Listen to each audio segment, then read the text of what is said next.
Hi, my name is Brooke Sutton, and I am Caucasian Christian. And today I will be interviewing Elizabeth Henson, and your cultural and ethnic background Hispanic, and religion, Catholic, age, 51, gender, female, education, college graduate, and your occupation. 7th grade ELA teacher. Okay, so we're going to go ahead and begin the question for the interview. And question number 1, please describe the most important values and beliefs of your culture. Actually, I think there's two and they go together, and it is family and faith. If your family comes before everything. And since you have such a strong faith network, they're just intertwined. So there's no separating the two. Please describe important cultural events, celebrations, and practices in your culture. Everything is a special event, especially those having to do with like religious milestones, like your baptism or first communion, confirmation, but also birthdays, weddings, anniversary, anything that celebrates family. So that's kind of what I mean by the two are so intertwined, because to us, they're pretty much one and the same. What are some reading materials, TV shows, movies, or videos that can help us learn about your culture? Wow. Realistically, I thought that like the George Lopez show was a pretty good reenactment. As I mean, obviously in the extreme, but there really isn't anything that I feel that depicts a normal Hispanic family. What about the George Lopez show stood out to you? The importance of the extended family, like his mom was always in and out or almost lived with them. The fact that your kids, like, it's okay if your kids don't leave. Like, if you live there, you live there. I stayed home till I got married. So, and that was all okay. How do you think others outside of your culture view your culture? I think they think that, I think there's two extremes that we're either like always at a party, which sometimes we are, or that we're super lazy, like that stereotypical laziness is there. Can you kind of go in more detail of each one? That everything is kind of a party. We celebrate a lot of like I said, family's so important. So every little thing you do, we can have a party for everything. But it's not so much a party; it's just so much a family gathering and spending that time together. Exactly. Or I think a lot of people who don't know us think the exact opposite is that that's all we want to do and we don't want to work, and it's just that family is more important than your job.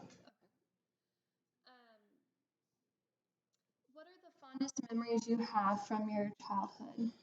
Wow, there's a bunch. My family is all from San Antonio, so we'd have to go over there for Christmas. And so, and my family is very, not patriarchal, but matriarchal. Like my grandmother ran the family. And so every once in a while, just like Christmas is over there, going down the river at Christmas with all the lights and stuff hanging down. And, we'd all have to take like 8 of us to load her onto the boat. And then her telling us stories about what changed in San Antonio, like along the river, from when she was there, when she first got to San Antonio to now. Mm-hmm. Those are good.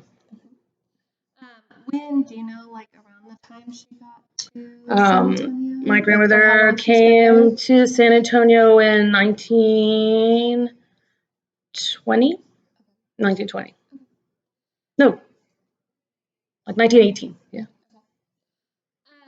Have you ever experienced prejudice or discrimination?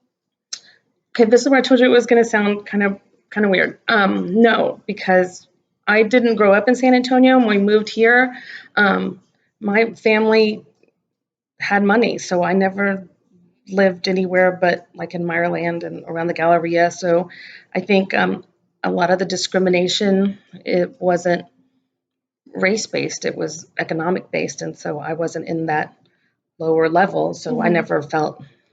Do you know anybody that was discriminated or? No, because there weren't a lot of Hispanics who lived there, and the ones who did, we all had the same, our dad's parents all had the same economic income level, so we all kind of hung out together, and there was no, So like going to school and stuff, Yeah. there was no. there was no, there was not, no, there Okay. wasn't. There wasn't any, there was no real separation. We didn't have a whole lot of, there wasn't like the white people hung out together, the blacks hung out together, or the Spanish. It was just everyone was kind of all together.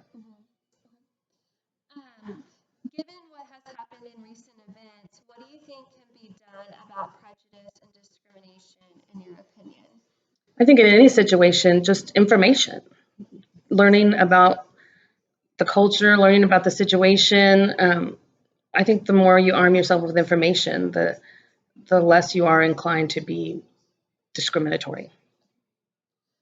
What do you think is the biggest misconception about your culture? Again, that we're uneducated, or we're lazy, or we're all illegal.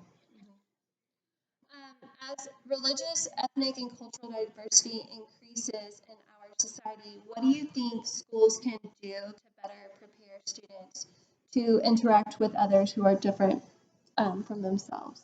Again, information and knowledge is power. So the more you can expose them to different cultures, different ethnicities, or just different people from different economic levels or different regions of the United States, the more you know, the less you are inclined to be intolerant of people.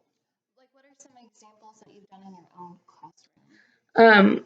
We read a lot of multicultural books, and plus we just talk a lot. We talk about the news a lot, and so